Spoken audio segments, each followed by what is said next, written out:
Let me tell you a little bit about Graham.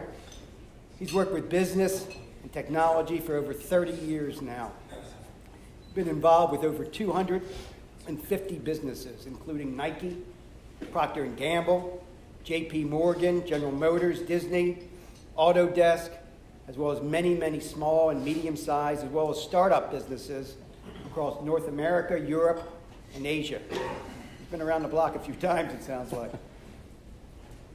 From 3D design to artificial intelligence, from grid computing to automotive, and financial services to utilities, he has helped organizations address the tough challenges beyond their previous experiences. And he's the author, let's hold this up, author of this great book, Trusting Technology, Mastering Technology for Non-Tech Leaders. Graham, thank you for being here. It's a pleasure. From Canada, folks. Good to have you here. International guest. That's right. One of many. I found it fascinating. You've worked with over 250 companies, from giant organizations like Nike, P&G, Disney, General Motors, and smaller companies too. What have you learned? And maybe dichotomize the difference between the smaller companies as well as the giant ones. Yeah, for sure.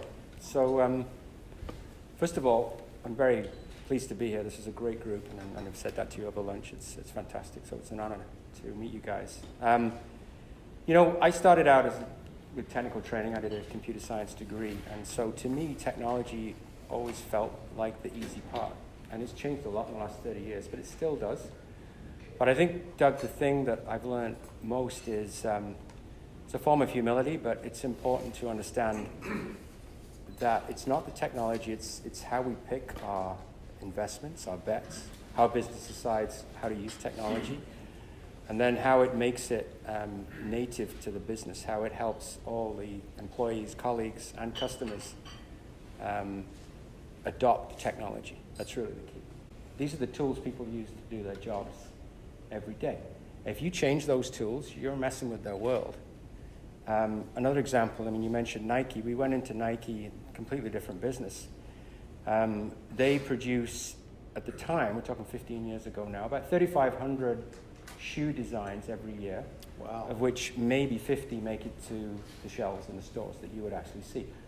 So this is a big process. They had 100 designers around the world, and again, they would sketch on paper and they would turn these into 3D models. But before we helped them out, they were actually creating prototypes. So they would produce 3,000 prototypes, which is a long process. We helped them move to a digital design process, so they used one of the early tablets. Does anyone remember the early tablets before the iPad came out, right? So these thick, clunky things. And they'd start to sketch their designs, they'd bring that into a 3D model in the computer, and it would cut down the number of prototypes they had to create by about 100 times. Wow. The important thing is, they got immediate visceral feedback on the designs. So it helped them design better. It took advantage of their innate design skills.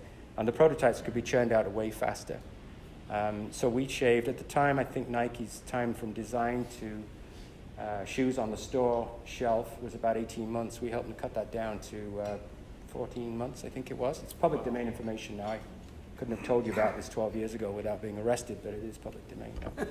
But the key, again, is we're crafting the tools to complement the skills of the people who are using it.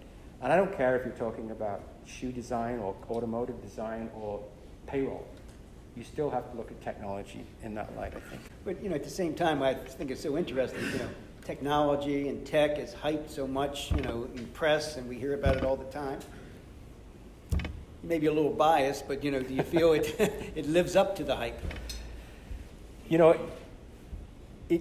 It kind of excited me into this career many years ago, then it started to annoy me. I just found that the technology marketing and hype was a distraction. But I came to a realization some time ago that we essentially evolve and advance through aspiration. And technology hype has a way of teeing up the ball, saying we can do this, or we could do that. And that inspires people to try and solve that problem. So is the hype overrated? Is it merited? I think the answer is yes, it is merited, eventually. But without that kind of inspiration, without people setting these challenges, there are all kinds of wild claims made around what artificial intelligence can do for the world. Exactly. I believe, 90% of that is not going to happen. But without that kind of inspiration, people aren't going to pursue those things. So good will come of it all. Nike was inspired by work that went on in automotive. I worked with General Motors and Nike, and we used to joke that they're both in the transportation business, right? Because it's Nike footwear. But they looked at the way automotive had sped up their design process. You probably know, but it used to be that you would produce maybe 100 life-size scale models out of clay to review a new car design. Wow. Takes $1 billion to bring a new car design to market, and I'm just talking about an upgrade, not a whole new model. And it was an artisan skill to create those clay models. They're beautiful. They're expensive. To say the least. So by digitizing that, we were able to help General Motors, Ford, Toyota, practically every automotive company in the world actually style their vehicles with 2 or 3 clay models, which again, reduced the time it took to bring to market. So Nike looked at that, and they actually started hiring. The guy that designed the original Hummer later became a shoe designer for Nike. So they started hiring people in from that industry, but that was a classic example. This is working over there. If they can do it for cars, we can do it for shoes. And they did. To me, digital transformation is about using technology to continually upgrade your business so that your operations generally get better. They might get faster, they might get cheaper, they might bring you whole new capabilities. You might get more information to make your decisions on. But without that value, digital has no value at all. I'd say information technology does just 2 things. And I think keeping it simple is a great mantra of all of us.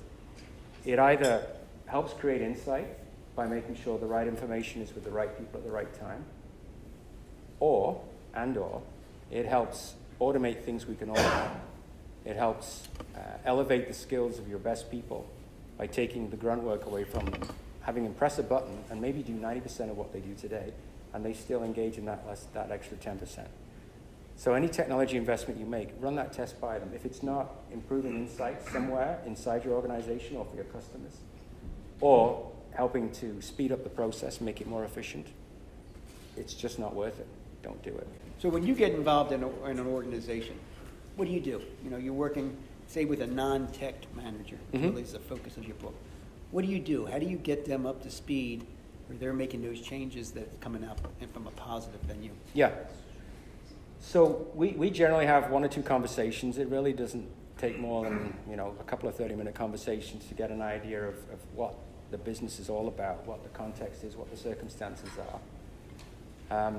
And then I typically help my advisory clients understand other examples that I believe are applicable to their business.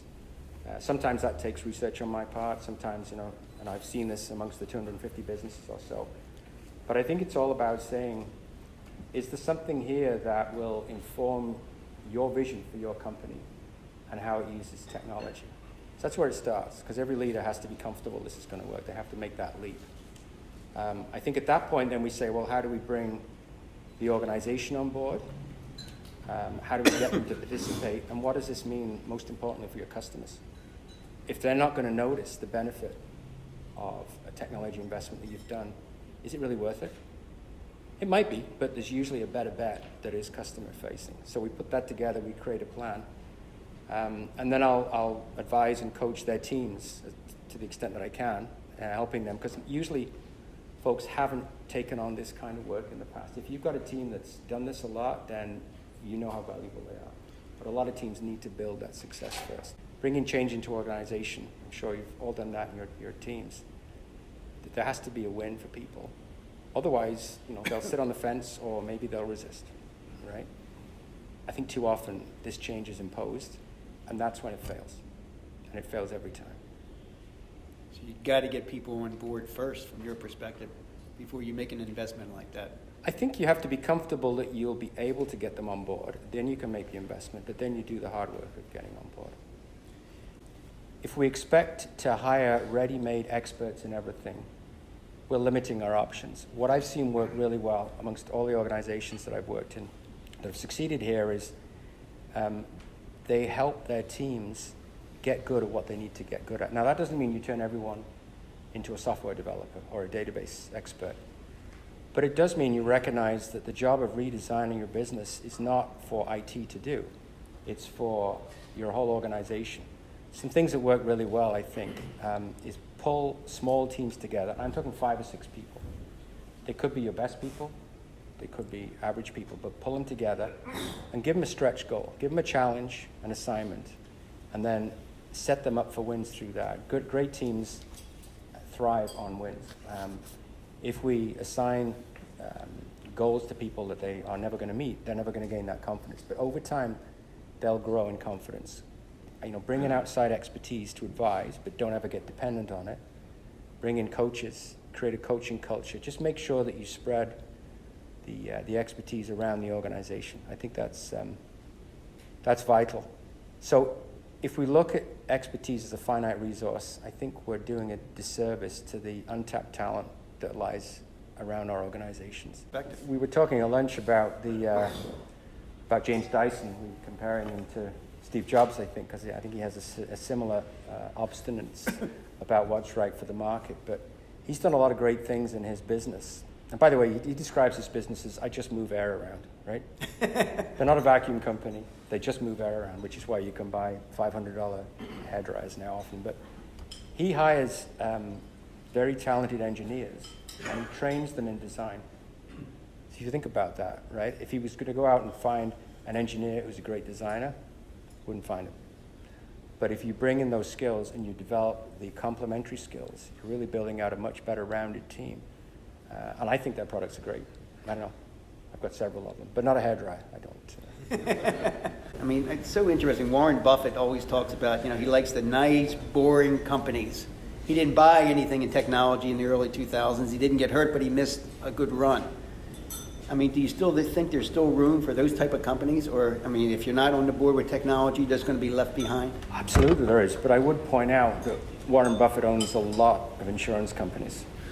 And insurance is a technology business, right? It's technology-enabled gambling, I believe. It's an actuarial skill. It is, yeah. And, insurance companies use some of the biggest hardware farms, and they're fairly well advanced in the use of artificial intelligence. So what's interesting there is that the technology is hidden behind the scenes, but it's completely empowering for whether or not that insurance company succeeds or fails. So I would take issue with Warren on that one. You're a small to mid, we got this discussion where it really is small to mid, but you want to get your technology working together. I find the biggest challenge, there's lots of good technology, but really, how do you interact? Simply making QuickBooks work with your estimating, and what makes that, what is the role, who's the real person to get that all to work together and show opportunities that maybe aren't being used to be efficient? Because to Doug's point, we brought in new technology a couple of years back, and it took a considerable amount of time to get the team up. And then I get somebody else, well, let's switch. If I went in there and told my office right now I was going to switch our main data, they'd hang me. Yeah. But was it worth it, Joe? Was it worth it going through all the pain? I think it is now, but there's still missing parts, and everybody tries to build this software that meets all needs in one company, and I haven't found that to ever be really true. No, it really isn't. The bigger the organization, the bigger the challenge. How big's your company? Just by way of example. Let's say 45 employees. Okay, so you're all in the same building on a regular basis. Yeah, well, let's say 15 are in the office, the rest are. Yeah, but everyone's known to everyone else, so there's a good rapport, right? So when you brought in the system, what kind of a system? We're remodeling. Custom remodeling. Okay.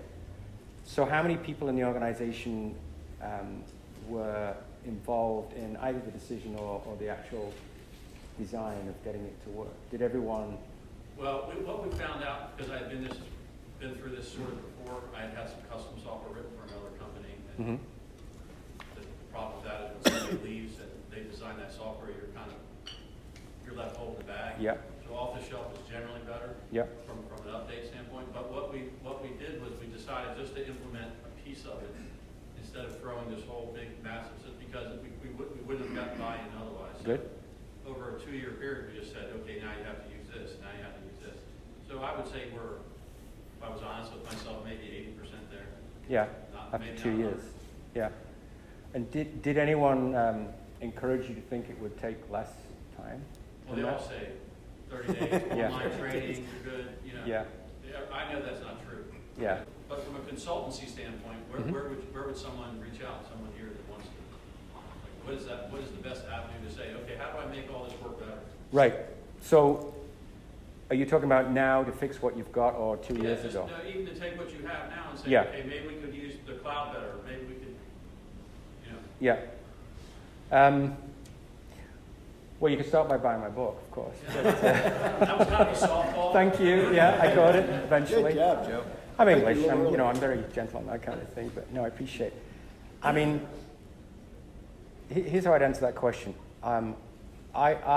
People begin conversations with me for one of two reasons, generally. It's either because they're intrigued by what technology could do for their business, and maybe they don't quite know yet, or they've got a theory and they want to validate it, or something's broken. And when we have the something's broken problem, either we didn't ship at the end of the quarter because the system was down, or because we had a security breach, whatever it is, we say, okay, let's fix that, but let's fix it in a way that means you don't have that problem going forward. So you might have to pull the phone out of the lion's paw and fix it immediately. It sounds to me like you're comfortable that things are on track, but your expectations were misset a couple of years ago by the influences you had. Yeah, right? I kind of know now. Yeah, you've learned that. I've learned. The hard way, But that's yeah. not always true, so I take it with a grain of salt. But I think there's an opportunity for a lot of small businesses who don't understand. There's technology is just this big term, and there's like, just buy this software and buy this software. But how do we make it work within a company that doesn't make you take longer to do the task? Yeah. And use the things. Some things aren't worth using for certain companies. So I think people could use, at least in my knowledge, and my other groups, that they need someone to help them get off that. Yeah. The problem with the technology industry is that you can circle yourself with vendors and they'll all sell you their piece of the pie. But strategically, I think ultimately the CEO needs to say, does this fit? And actually that is, since you threw me the softball, that is my sweet spot. That's where I work. I won't tell you something's going to work in a year if it's not. Going out and getting new consulting clients, do you find that this approach is very novel to people, or do you think it's something that people think they know and don't? It's novel, and then it turns into intrigue, I would say.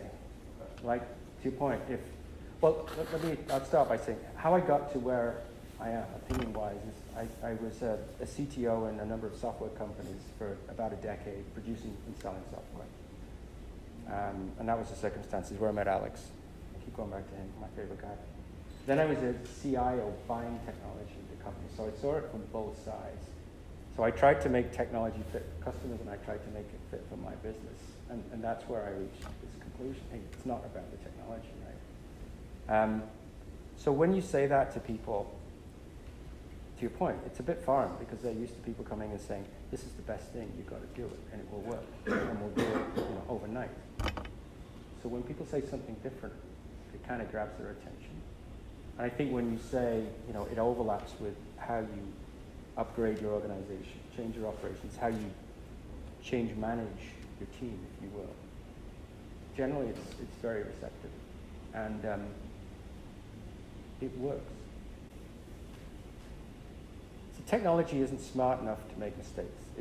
It can only do what we tell it to do. So if we use it responsibly, I have confidence that it will lift society. Now, will some people get left behind? That's always been the case in the past. I don't see why that would change, and what do we do about that? There are certainly some interesting ethical questions, particularly around artificial intelligence. And every day we hear of companies that are selling our data, because it's our data, right? Yours and mine, without telling us. Exactly. That's a tech-enabled problem. But I believe that if it takes everybody to choose how to use this stuff responsibly. If a CEO or somebody running a company is a little bit hesitant to pull that trigger, they want to get started, they don't want to get started, sort of like approach avoidance syndrome, what do you tell them? What's the magic words? I tell them to, I mean, you all have a vision for your business. What I say is that vision enriched by technology to the point where you're comfortable? You, the CEO, have to be comfortable this is the right thing to do. You don't have to know how to do it. And I think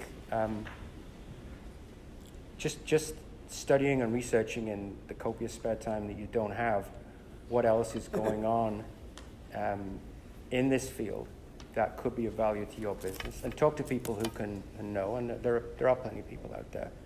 But you have to be comfortable in your vision, and I think if you're comfortable in that, and it's going to stretch your organization but not break it, then you surround yourselves with the right people to get the work done.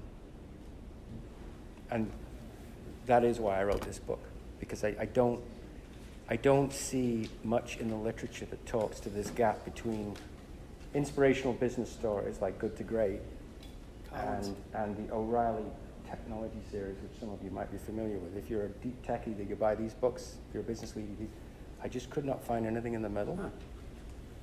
So that's why I put the time into this book. Thank you, sir. Graham Binks, thanks, everybody. Thank you.